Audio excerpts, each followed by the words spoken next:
నమస్తే, నేను మీ కౌసర్ జహాన్. జూన్ 4న NEET medical pre entrance exam ఫలితాలు వచ్చాయి. అయితే ఈ ఫలితాలు పిల్లలందరిలో ఆందోళన కలిగిస్తున్నాయి. ఎందుకంటే అవి అంత గందరగోళంగా ఉన్నాయి. మే 5న ఈ ఎగ్జామ్ జరిగితే జూన్ 14న రిజల్ట్స్ రావాల్సి ఉంది. కానీ జూన్ 4న హుటాహుటిన రిజల్ట్స్ అనౌన్స్ చేశారు. అటు ఎన్నికల ఫలితాల్లో దేశమంతా బిజీగా ఉన్న సమయంలో అనౌన్స్ చేశారు. ఎందుకు ఇలా అనౌన్స్ చేశారు? ఇందులో జరిగిన అవకతవకల మీద దృష్టి పడకుండా ఉండడానికా, లేదంటే పిల్లలు కదా ఎవరు పట్టించుకోరు అనేదానికి సమాధానం రావాలి. ఇక ఇందులో మార్కింగ్ స్కీమ్ అంతా అస్తవ్యస్తంగా ఉంది. 720 మార్కులకు గాను 720 మార్కులు సాధించిన వాళ్ళు 67 మంది ఉన్నారు. అందరూ ఫస్ట్ ర్యాంకర్స్. ఈ ఫస్ట్ ర్యాంకర్స్తో పాటు వరుసగా 12 మందికి ఫస్ట్ ర్యాంక్ రావడం, అసలు సాధ్యం కాని మార్క్స్ ఇవ్వడం. ఇందులో ప్రతి కరెక్ట్ ఆన్సర్కి 4 మార్కులు, ఒక తప్పు ఆన్సర్కి -1 మార్కు పోతుంది. అంటే ఎవరైనా మొత్తం సమాధానాల్లో రాయవలసిన దానిలో ఒక్క క్వశ్చన్ వదిలేస్తే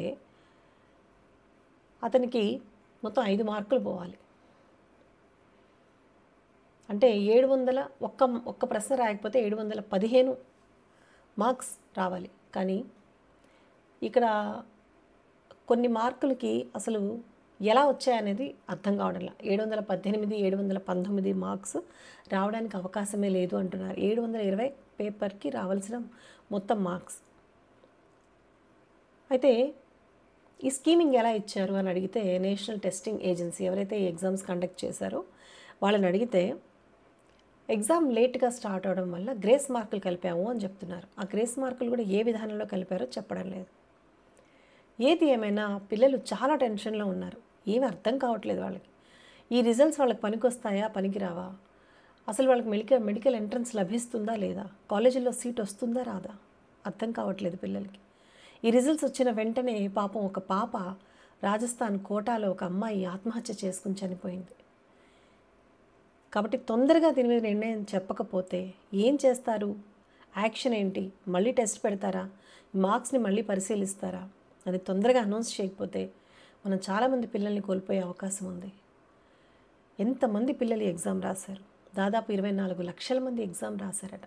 4700 సెంటర్స్లో ఎగ్జామ్ జరిగింది. మరి ఈ పిల్లల భవిష్యత్తు ఏంటి? ఎందుకు పిల్లల జీవితాలతో ఆడుకుంటున్నారు? ఈ మధ్యకాలంలో ఎన్నిసార్లు మనం ఇలాంటి కాంపిటేటివ్ ఎగ్జామ్స్లో పేపర్ లీకేజ్ వ్యవహారాలు చూసాం. మన తెలంగాణ స్టేట్లో చూసాం. పిల్లల భవిష్యత్తుతో చెలగాటాలు ఏమిటి? ఇంత నిర్లక్ష్యం ఏమిటి ఈ యంత్రాంగానికి, ఈ ప్రభుత్వాలకి, ఈ అధికారులకి? అంటే మెడికల్ ఎగ్జామ్ అంటే రేపు కాబోయే డాక్టర్లు వీళ్ళందరూ. అంటే ఇలాంటి పరిస్థితుల నేపథ్యంలో క్వాలిఫైడ్ పిల్లలకి సీట్లు రాక, అన్క్వాలిఫైడ్కి సీట్లు వచ్చి రేపటి రోజు వీళ్ళు చదివి డాక్టర్లు అయ్యి ఎలా వీళ్ళు సర్వీస్ చేస్తారు? అంటే పిల్లలని తక్కువ చూడడం, పిల్లల్ని తక్కువ చేసి మాట్లాడడం కాదు. అంటే నిజంగా కష్టపడి ఎక్కువ మార్కులు సంపాదించుకున్న పిల్లలు సీట్లు మిస్ అవుతున్నారు. పేపర్ లీకేజీల వల్ల అంతకన్నా తక్కువ అర్హత ఉన్న పిల్లలు ర్యాంకులు సాధించి సీట్లు సాధిస్తారు. వాస్తవంగా చదివిన పిల్లలు నష్టపోతున్నారు.